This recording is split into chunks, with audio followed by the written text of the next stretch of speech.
What's up, YouTube? On the Sticks here with another worth a try video where I, or sometimes one of my homies, checks out a game and gives our opinion on if we feel like the game is worth checking out or not. Today's game in question is Summer in Mirror. I was provided a review code for this game, so keep that in mind with this video. It is set to release on PC and Nintendo Switch on June 14th, 2020, with a PS4 and Xbox release scheduled for later this year as well. If you enjoyed the video, be sure to share it with your friends, comment, like, subscribe, and turn on those notifications to keep up with us here at On the Sticks. Summer in Mirror is a single-player adventure game with an easy RPG system to manage exploration and survival elements. It takes influences from games such as Legend of Zelda, Stardew Valley, and movies that come from Studio Ghibli. As soon as I seen the water in the boat while playing the game, I instantly got Wind Waker vibes, which I feel like was a good art style choice for the game. The island visuals, along with the chill music and sounds, really help set the vibe for the island. You start the game off playing as Koa, as she learns the ins and the outs of her home island through the tutorial section. You are briefly shown the basics of the game, such as the quest system, which basically breaks down from you talking to a person and either doing what they want you to do or finding what they want you to find. Farming, where you grow pretty much anything you would grow on a farm, from cabbage, carrots, fruits, vegetables, things like that, or even things like trees. You grow trees, cotton, stuff like that. Crafting, yeah, it's a lot of crafting, whether you're building actual buildings like a chicken coop or building a dock for your boat, building tools to make better stuff with. It goes over the survival elements.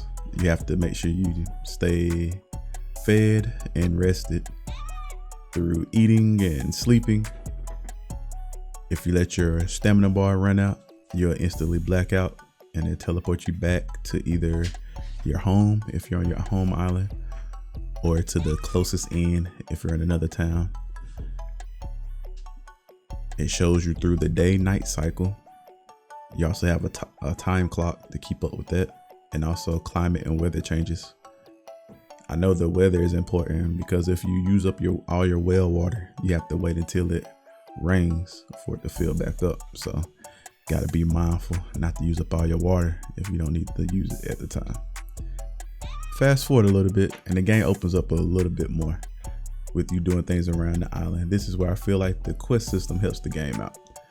You know, typically in a game like this or Stardew Valley or Animal Crossing, a player can feel kind of overwhelmed by what to do next, or lost not knowing what to do next. With their quest system, you would usually know what to do or have an idea of what to do. There are over 100 quests helping to guide you through your time in Mara. There is an actual storyline that goes along with the game as well. So while some players will enjoy the relaxing exploration and farming in the game, there is also progression story-wise for players to pursue. The game opens up a bit more once you get to the point of repairing a boat to let you leave your home island for the first time in your life. Once you make it to the first new island, you will start to meet new characters who you can buy, sell, and trade with, as well as get quests from. Lots and lots of fetch quests, which I feel like is both good and bad. Some players don't mind fetch quests over and over. Me personally, I don't mind them. They remind me of like the typical quests you would do in an MMO or RPG game. So while they are kind of mindless tasks, at times the character interactions makes up for them. You might get a little funny conversation because there aren't really any voiceovers in the game, so you kind of have to read pretty much everything. But there are some good jokes in there, and some interesting tidbits here and there. Quest progression also for some characters can come to a halt at times if you are needing to advance the main storyline first. The game does a good job of making you aware of that in their quest log menu, stating what the player should do next to progress that specific quest line with. So is summer in Mara worth a try? At times the quest may seem pointless, but obviously I'm not playing this particular game looking for some Witcher 3 type quests. I'm playing this to relax and to not have to do too much thinking. Quests may seem pointless, but I couldn't help but to find myself saying, okay, I'm just gonna do one more quest, then I'm gonna stop playing, just to end up doing like 10 more instead. Something about them made me want to keep the quest loop going. Maybe it was the fact that they were so simple and easy to do, or maybe it was the appeal of seeing what I could unlock next by completing this next task. I didn't really too much care for I didn't really care too much for the stamina bar, but that might just be for me not playing too many games that have stamina bars with them. Like I said, I would just hate when the bar would run out and I would instantly black out and get teleported back and halt whatever I was doing. But at the same time, I didn't see any penalty. I didn't see any real penalties for letting it run out other than having to go back. So maybe it's not that bad, or they are kind of easy going about it, not to really stress you out about it. It's just something there to keep in mind. The graphics, I would say, are pretty good for the art style. They could obviously be better, but not too much to gripe on. I also did have some issues trying to play on the PC with my Xbox controller, where at times my sprint, or the button that will make you swim faster, wouldn't work. I don't know if anyone else had the issue or not, or if it was just a me thing.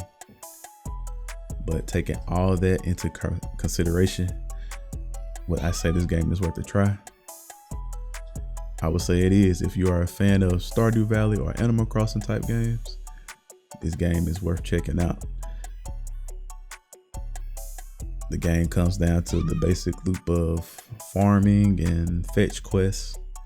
A lot of times the items you need for quests, you pretty much already get from doing some quests for somebody else, or you can just find somebody to buy it from, which can be kind of expensive if you're not really going through the loop of farming your stuff, keeping up with your stuff on your island, growing it so you can sell it to different people, different vendors and shops and stuff like that. So, and also staying in the inns can also add up.